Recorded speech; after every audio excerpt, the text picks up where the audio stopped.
pictures of burned out buildings with items inside barely recognizable. These are the images we've been showing you time and again after e-bike and e-scooter battery fires. Well, now the FDNY tells us a federal bill that could help prevent such fires is finally nearing the finish line.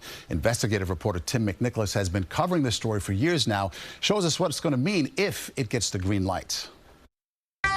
After 900 lithium-ion battery fires in New York City since 2019, 33 deaths, and 5 FDNY trips to D.C. to push for change. The missing piece was the federal component. The department now says that change is closer than ever in the form of legislation requiring a national safety standard for the batteries. Prior to this bill getting signed, there is no safety standard. You could really make these in your basement and then sell them as if they're a high-quality product. You have no idea what you're getting. I lost my only daughter.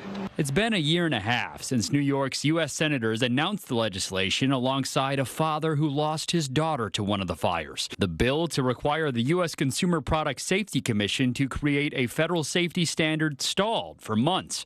But now, Senate Majority Leader Chuck Schumer says he's confident the legislation will pass into law as part of the budget bill before the end of the year. How exactly will that play out? Right now, there's no authority to regulate these imported batteries. We give the federal authorities the ability to do so, and they will determine whether they regulate them right at the port of entry, which probably makes the most sense, or before they are sold. The FDNY says the legislation will allow the government to issue recalls of unsafe batteries, an issue highlighted in a CBS News New York interview last month with the close friend of a man who died earlier this year in a Harlem fire. We do recalls for cars all the time because we know that it can have consequences. And if this can also have deadly consequences for people, then we should do our best to ensure that they're off the street.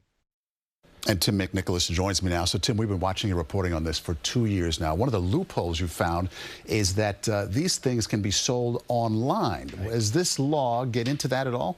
Well, I asked the FDNY commissioner that. He said that this will help prevent some of that. He pointed out that the federal government will be able to penalize people selling batteries in the U.S. that don't meet the government safety standards, Maurice.